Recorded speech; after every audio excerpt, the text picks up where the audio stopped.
नमस्कार दोस्तों। स्वागत है आपका हमारे चैनल पर। तो हमारी आज की कहानी है बोहनी, मुंशी प्रेमचंद जी की कहानी। तो चलिए शुरू करते हैं। उस दिन जब मेरे मकान के सामने सड़क की दूसरी तरफ एक पान की दुकान खुली तो मैं बाग बाग हो उठा। इधर एक फरलांग तक पान की कोई दुकान ना थी और मुझे सड़क के मोड़ तक कई चक्कर करने पड़ते थे। कभी वहां कई कई मिनट तक दुकान के सामने खड़ा रहना पड़ता था। चौराहा है, ग्राहकों की हरदम भीड़ रहती है। यह इंतजार मुझको बहुत बुरा लगता था। पान की लत मुझे कब पड़ी और कैसे पड़ी यह तो अब याद नहीं आता, लेकिन अगर कोई बना बना कर गिलौरियां देता जाए तो शायद मैं कभी इनकार ना करूं। आमदनी का बड़ा हिस्सा नहीं तो छोटा हिस्सा जरूर पान की भेंट चढ़ जाता है। कई बार इरादा किया कि पानदान खरीद लूं, लेकिन पानदान खरीदना कोई खला जी का घर नहीं, और फिर मेरे लिए तो हाथी खरीदने से किसी तरह कम नहीं है। और मान लो जान पर खेलकर एक बार खरीद लूं तो पानदान कोई परी की थैली तो नहीं कि इधर अच्छा हुई और गिलोरियां निकल पड़ी। बाजार से पान लाना, दिन में 5 बार फेरना, पानी से तर करना, सड़े हुए टुकड़ों को तराश कर अलग करना क्या कोई आसान काम है? मैंने बड़े घरों की औरतों को हमेशा पानदान की देखभाल और प्रबंध में ही व्यस्त पाया है। इतना सरदर्द उठाने की क्षमता होती तो आज मैं भी आदमी होता। और अगर किसी तरह यह मुश्किल भी हल हो जाए तो सुपारी कौन काटे? यहाँ तो सरौते की सूरत देखते ही कपकपी छूटने लगती है। जब कभी ऐसी ही कोई जरूरत आ पड़ी जिसे टाला नहीं जा सकता तो सिल पर बट्टे से तोड़ लिया करता हूं, लेकिन सरौते से काम लूं यह गैर मुमकिन। मुझे तो किसी को सुपारी काटते देखकर उतना ही आश्चर्य होता है जितना किसी को तलवार की धार पर नाचते देखकर। और मान लो यह मामला भी किसी तरह हल हो जाए तो आखिरी मंजिल कौन फतह करे?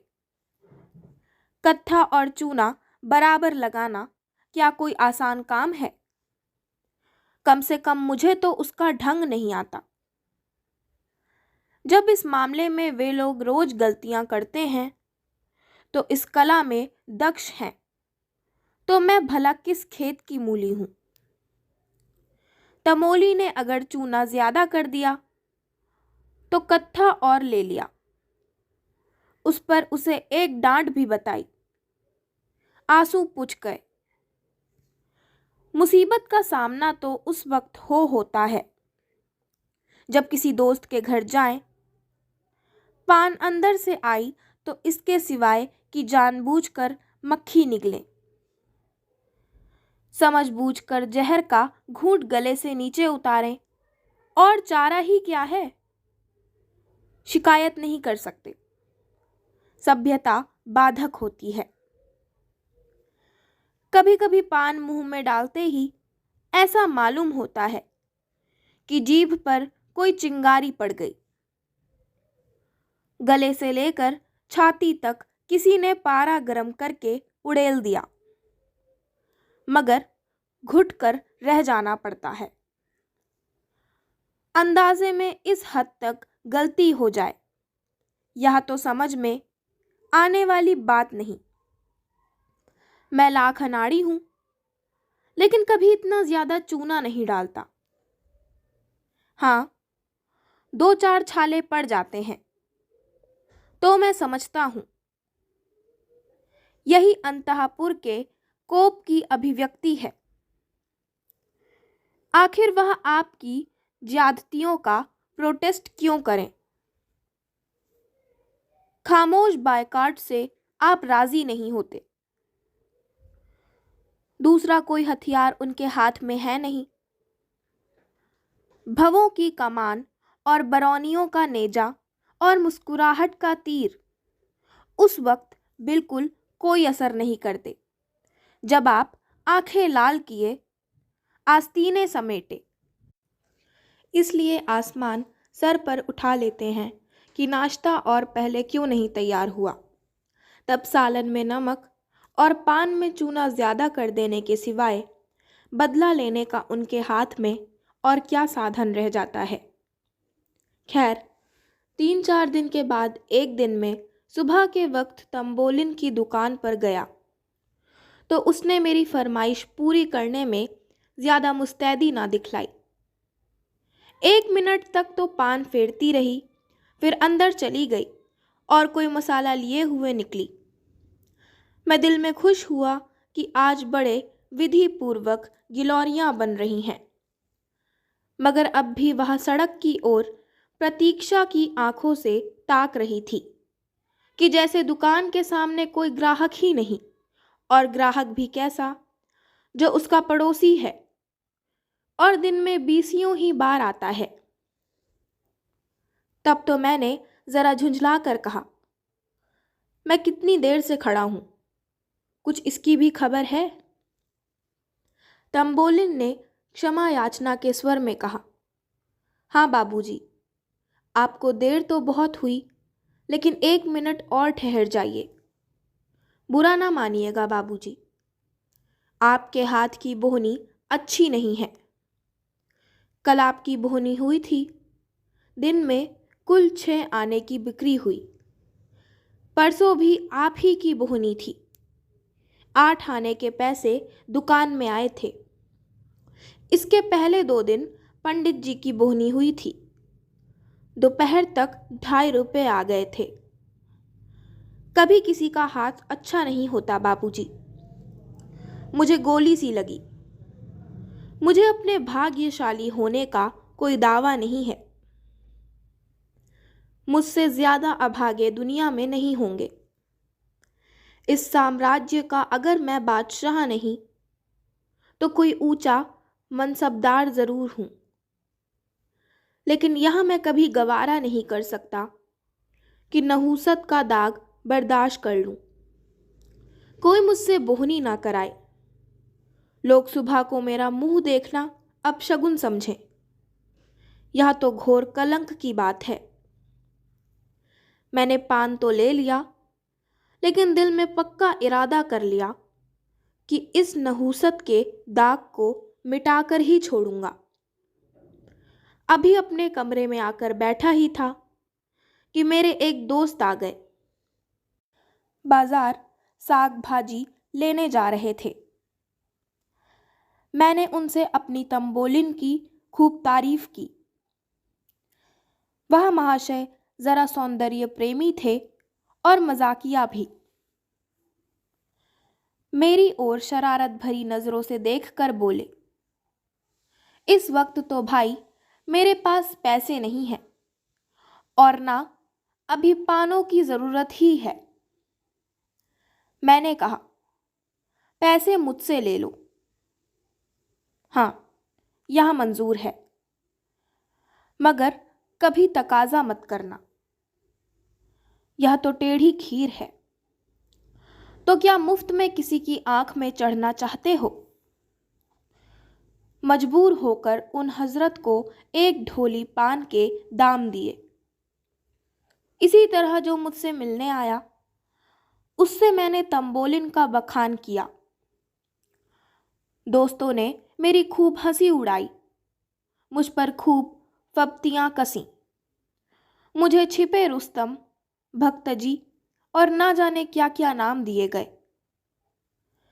लेकिन मैंने सारी आफतें हंसकर टाली। यह दाग मिटाने की मुझे धुन सवार हो गई। दूसरे दिन जब मैं तंबोलिन की दुकान पर गया तो उसने फौरन पान बनाए और मुझे देती हुई बोली, बाबूजी, कल तो आपकी बोहनी बहुत अच्छी हुई, कोई 3.5 रुपए आए। अब रोज़ बोहनी करा दिया करो। 3-4 दिन लगातार मैंने दोस्तों से सिफारिशें की, तम्बोलिन की स्तुति गाई और अपनी गिरह से पैसे खर्च करके सुर्खरुई हासिल की। लेकिन इतने ही दिनों में मेरे खजाने में इतनी कमी हो गई कि खटकने लगी। यह स्वांग अब ज्यादा दिनों तक ना चल सकता था। इसलिए मैंने इरादा किया कि कुछ दिनों उसकी दुकान से पान लेना छोड़ दूं। जब मेरी बोहनी ही ना होगी तो मुझे उसकी बिक्री की क्या फिक्र होगी। दूसरे दिन हाथ मुंह धोकर मैंने एक इलायची खा ली और अपने काम पर लग गया। लेकिन मुश्किल से आधा घंटा बीता होगा कि किसी की आहट मिली। आंख ऊपर को उठाता हूं तो तम्बोलिन गिलोरियों लिए सामने खड़ी मुस्कुरा रही है। मुझे इस वक्त उसका आना जी पर बहुत भारी गुजरा, लेकिन इतनी बेमुरौवती भी ना हो सकती थी कि दुत्कार दूं। बोला, तुमने नाहक तकलीफ की, मैं तो आ ही रहा था। तम्बोलिन ने मेरे हाथ में गिलोरियां रखकर कहा, आपको देर हुई तो मैंने कहा मैं ही चलकर बोहनी कराऊं। दुकान पर ग्राहक खड़े हैं मगर किसी की बोहनी नहीं की। क्या करता, गिलोरियां खाई और बोहनी कराई। जिस चिंता से मुक्ति पाना चाहता था वह फिर फंदे की तरह गर्दन पर चिपटी हुई थी। मैंने सोचा था मेरे दोस्त 2-4 दिन तक उसके यहाँ पान खाएंगे तो आप ही उससे हिल जाएंगे और मेरी सिफारिश की ज़रूरत ना रहेगी। मगर तम्बोलिन शायद पान के साथ अपने रूप का भी कुछ मोल करती थी। इसलिए एक बार जो उसकी दुकान पर गया दोबारा ना गया। 1-2 रसिक नौजवान अभी तक आते थे। वह लोग एक ही हंसी में पान और रूप दर्शन दोनों का आनंद उठाकर चलते बने थे। आज मुझे अपनी साख बनाए रखने के लिए फिर पूरे 1.5 रुपए खर्च करने पड़े। बधिया बैठ गई। दूसरे दिन मैंने दरवाज़ा अंदर से बंद कर लिया, मगर जब तम्बोलिन ने नीचे से चीखना, चिल्लाना और खटखटाना शुरू किया तो मजबूरन दरवाज़ा खोलना पड़ा। आंखें मलता हुआ नीचे गया, जिससे मालूम हो कि आज नींद आ गई थी। फिर बोहनी करानी पड़ी और फिर वही बला सर पर सवार हुई। शाम तक 2 रुपए का सफाया हो गया।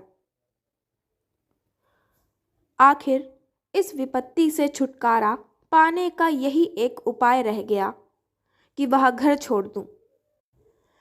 मैंने वहां से 2 मील पर एक अनजान मोहल्ले में एक मकान ठीक किया और रातों रात असबाब उठवाकर वहां जा पहुंचा।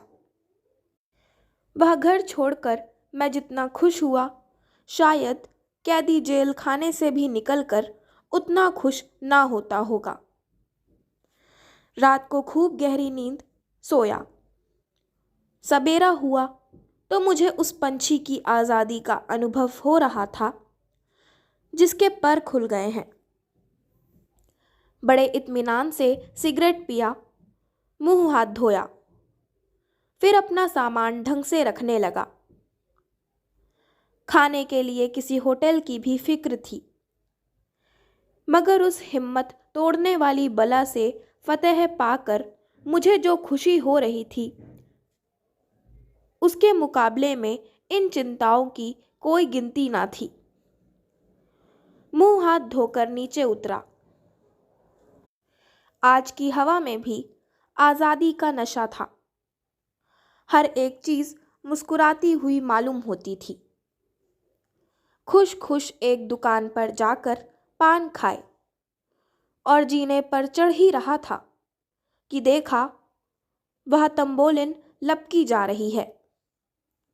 कुछ ना पूछो उस वक्त दिल पर क्या गुजरी। बस यही जी चाहता था कि अपना और उसका दोनों का सिर फोड़ लूं। मुझे देखकर वह ऐसी खुश हुई जैसे कोई धोबी अपना खोया हुआ गधा पा गया हो, और मेरी घबराहट का अंदाज़ा बस उस गधे की दिमागी हालत से कर लो। उसने दूर ही से कहा, वाह बाबूजी, वाह, आप ऐसा भागे कि किसी को पता भी न लगा। उसी मोहल्ले में एक से एक अच्छे घर खाली हैं। मुझे क्या मालूम था कि आपको उस घर में तकलीफ थी, नहीं तो मेरे पिछवाड़े ही एक बड़े आराम का मकान था। अब मैं आपको यहाँ ना रहने दूंगी। जिस तरह हो सकेगा आपको उठा ले जाऊंगी। आप इस घर का क्या किराया देते हैं? मैंने रोनी सूरत बनाकर कहा, 10 रुपए। मैंने सोचा था कि किराया इतना कम बताऊं जिसमें यह दलील उसके हाथ से निकल जाए। इस घर का किराया 20 रुपए है। 10 रुपए में तो शायद मरने को भी जगह ना मिलेगी। मगर तंबोलिन पर इस चकमे का कोई असर ना हुआ। बोली, इस जरा से घर के 10 रुपए आप 8 ही दीजिएगा, और घर इससे अच्छा ना हो तो जब भी जी चाहे छोड़ दीजिएगा। चलिए, मैं उस घर की कुंजी ले आई हूं, इसी वक्त आपको दिखा दूं। मैंने त्योरी चढ़ाते हुए कहा, आज ही तो इस घर में आया हूं, आज ही छोड़ कैसे सकता हूं? पेशगी किराया दे चुका हूं। तंबोलिन ने बड़ी लुभावनी मुस्कुराहट के साथ कहा, 10 ही रुपए तो दिए हैं। आपके लिए 10 रुपए कौन बड़ी बात है? यही समझ लीजिए कि आप ना चले तो मैं उजड़ जाऊंगी। ऐसी अच्छी बोहनी वहां और किसी की नहीं है। आप नहीं चलेंगे तो मैं ही अपनी दुकान यहां उठा लाऊंगी। मेरा दिल बैठ गया।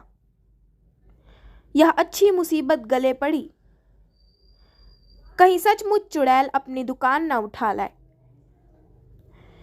मेरे जी में तो आया कि एक फटकार बताऊं, पर जबान इतनी बेमुरौवत ना हो सकी। बोला, मेरा कुछ ठीक नहीं है। कब तक रहूं, कब तक ना रहूं? आज ही तबादला हो जाए तो भागना पड़े। तुम ना इधर की रहो ना उधर की। उसने हसरत भरे लहजे में कहा, आप चले जाएंगे तो मैं भी चली जाऊंगी। अभी आज तो आप जाते नहीं। मेरा कुछ ठीक नहीं है तो मैं रोज यहां आकर बोहनी करा लिया करूंगी। इतनी दूर रोज आओगी? हाँ, चली आऊंगी। 2 मील ही तो है। आपके हाथ की बोहनी हो जाएगी। यह लीजिए, गिलौरियां लाई हूं, बोहनी तो करा दीजिए। मैंने गिलौरियां ली, पैसे दिए और कुछ गश की सी हालत में ऊपर जाकर चारपाई पर लेट गया। अब मेरी अक्ल कुछ काम नहीं करती कि इन मुसीबतों से क्या कर गला छुड़ाऊं। तब से इसी फिक्र में पड़ा हुआ हूं। कोई भागने की राह नजर नहीं आती। सुरखरू भी रहना चाहता हूं, बेमुरौवती भी नहीं करना चाहता, और इस मुसीबत से छुटकारा भी पाना चाहता हूं। अगर कोई साहब मेरी इस करुण स्थिति पर मुझे ऐसा कोई उपाय बतला दे तो जीवन भर उसका कृतज्ञ रहूंगा। इसी के साथ मैं अपनी आज की कहानी बोहनी का समापन करती हूँ। आशा करती हूँ आपको हमारी आज की कहानी बोहनी पसंद आई होगी। अगर आपको हमारी आज की कहानी पसंद आई हो तो हमारे चैनल को सब्सक्राइब करें, वीडियो को लाइक करें और बेल आइकन दबाना ना भूलें। धन्यवाद।